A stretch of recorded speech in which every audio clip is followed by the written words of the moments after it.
Continuing with our infatuation with my great hero Terence McKenna, we're going to look at him talking about time, but not time in a TikTok, it's 3:30 type of way. More in the way that Kate Didcock, who in the comments, we told you we'll respond to your comments. Here we are responding to yours, Kate. Russell, I found this idea of time speeding up fascinating. More going on, more events going on simultaneously, and therefore time has sped up. Please can you help break this down? What was Terence McKenna talking about? Evolution in general, and perhaps the doomsday clock? From this video in 1999, Terence McKenna talks at length about this subject. I have not watched it myself yet, and there is a degree of complexity in the subject. Those of you that like this might want to watch the Dark Matter Matters video that I did the other day, and you'll be fascinated in some of our videos with Jeremy Corbell talking about UFOs. But this, time, along with space, of course, is one of our kind of fundamental understandings of the way that reality operates. Let's see what Terence McKenna is saying. And thanks for your question, Kate. Which lasts longer?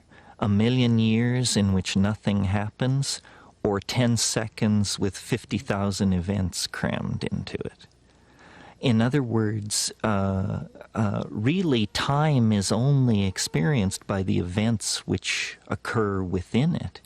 And I maintain that the early universe had very little going on, and consequently, time moved very, very slowly. The character of time as we approach the present. The idea of time not being objective and absolute, even though that still sounds really weird, wacky and crazy to me, is actually part of accepted scientific discourse, isn't it? The theory of relativity is determined or defined by the idea that time moves differently in different places and is affected by gravity and mass. Now, what I find provocative about what McKenna is saying there is the idea that we are so immersed in reality as we understand it that we are unable to determine anything beyond what is ubiquitous and ordinary. Don't you worry about him, he's meant to be there. He'll walk past every 5 seconds. There's been a glitch in the Matrix. You watch, he'll walk past in a minute, he'll be wearing a hat. He'll come by in a half hour as an old man, and then in 33 minutes he'll come back as like a little boy. It's going to freak you right out. My point is that we only know the reality that we're experienced with. We only understand the laws that we've been introduced to. And Terence McKenna is saying that time might be different according to the amount of events that are taking place within that time, the amount of experiences that are taking place, perhaps the number of conscious entities that are experiencing those events. This, for me,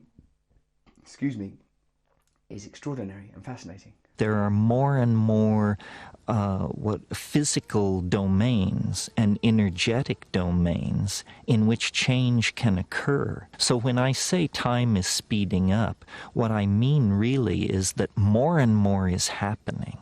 Somehow this concept of connectivity is intimately linked to the concept of complexity.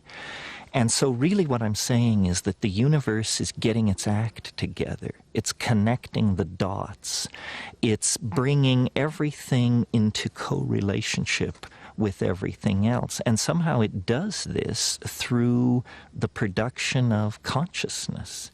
Consciousness is this integrative function in biology which takes data which may appear profoundly unrelated, and in fact brings it into some kind of a congruent relationship. That's pretty crazy, isn't it? That consciousness is an agent for congruence and cohesion. I suppose what that means practically is that as agents of consciousness ourselves, we can make machines, we can organize nature, we can interact with other conscious entities and create, in McKenna's phrase, more coherent dimensions. Some of these ideas sound so abstract and complex if your life is basically predicated by, you know, I got up, I went out here. Like say me today, I've got daughters, so I have to get up, get them to school, put stuff in their lunch boxes. But even yesterday, man, when I was out with them, I took them through one of them car washes, you know, like as kids I thought would like that. They didn't like it as much as I did when I was a kid. When I was a kid, I thought that it was the absolute pinnacle of life experience to go in a car wash. Anyway, they were sort of bored during the car wash, but when we got back home and put on an episode of Peppa Pig, and the first episode of Peppa Pig was Peppa Pig going into a car wash, and my little daughter went, look, they're in a car wash. And like how I'd noticed things unfolding on the walk, a woman in front of us with her little girl picking a bee up with a bit of paper in the street, I started to feel that there's a sublime, literally subliminal poetry to reality, that we are attuned to but one level of potential states, and our material rational world enforces those states.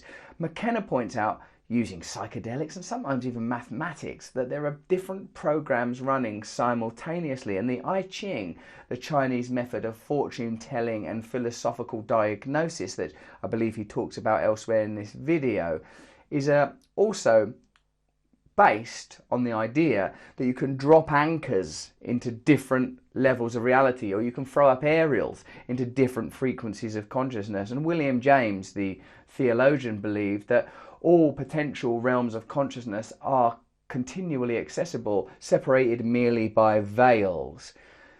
You know, you can understand that from a perspective of psychedelics. If you were to engage in some sort of plant medicine or psilocybin-based experience now, you would see things that you wouldn't otherwise see. But also, what about if you fell in love? You know, look how different reality feels when serotonin or oxytocin or dopamine or lack thereof suddenly introduce layers of reality and meaning that are inaccessible elsewise. This idea then of a time being a resonance created by other times, not immediately before or after it, as in scientific causality, but somehow a day centuries ago, centuries in the future, come together to create an interference pattern that creates the unique moment.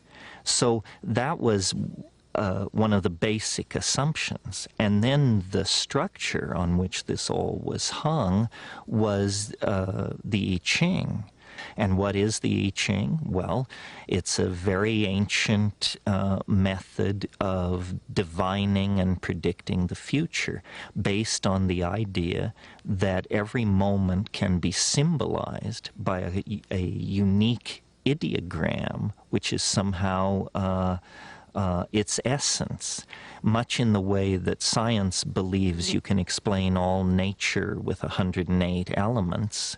The ancient Chinese took the position that time itself was made of elements. Terence takes you deep, don't he? And I suppose we don't have the instruments to receive and understand time in the manner that McKenna is currently discussing them. But human beings have long been fascinated with the idea that our experience of linear time may not be absolute. It's something you see a lot in science fiction, and even in sort of like, forms of fiction that are pretty popular. There's a really good episode of Rick and Morty, for example, where the screen splits into various fragments, and they sort of reference Schrodinger's cat, and I'm sure that someone that's an expert in Schrodinger's theories will be infuriated by the use of Rick and Morty's storytelling approach to it. But if you're watching Marvel's Loki, at the moment, it talks a lot about time and layers of time and streams of time, as if we are becoming fascinated with the idea that our reality could be synthesized, that there could be various parallel universes, that we have to become open to the idea that, that, as McKenna himself said, reality is not only stranger than we suppose, it is stranger than we can suppose. We don't even have the ability to comprehend how unusual it might be. And of course, when you reflect on it for just a moment, that becomes obvious, because if you think of our understanding of reality in relation to a cat or a dog, or even human beings 100, 200, 500, 10,000 years ago, why would we now assume that we are finally at the apex?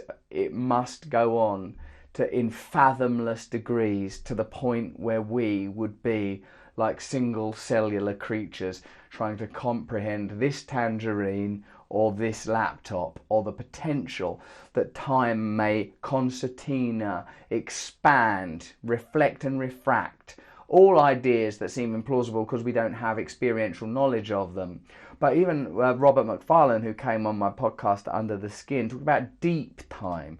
He talked about when you're in subterraneous caverns, you see sort of rock formations that cause you to feel like a rock might fall on your head. And he sort of says, in a way, it is falling on your head, but it's just falling over thousands of years. It's still attached to the ceiling.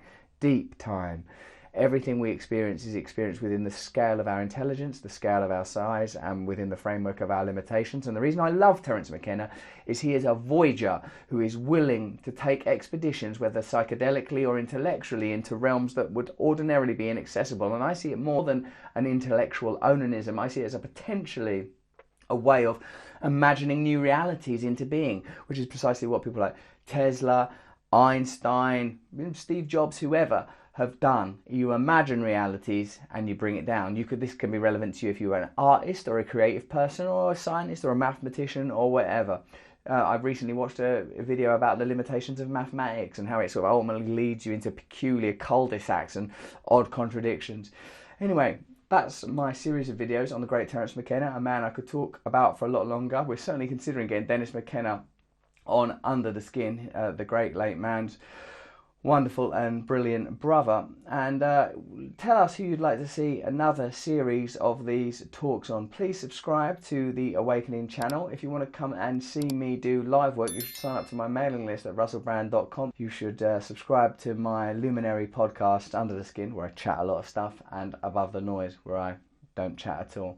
Thanks for watching. Let us know what you think in the comments. Like and subscribe. Thank you.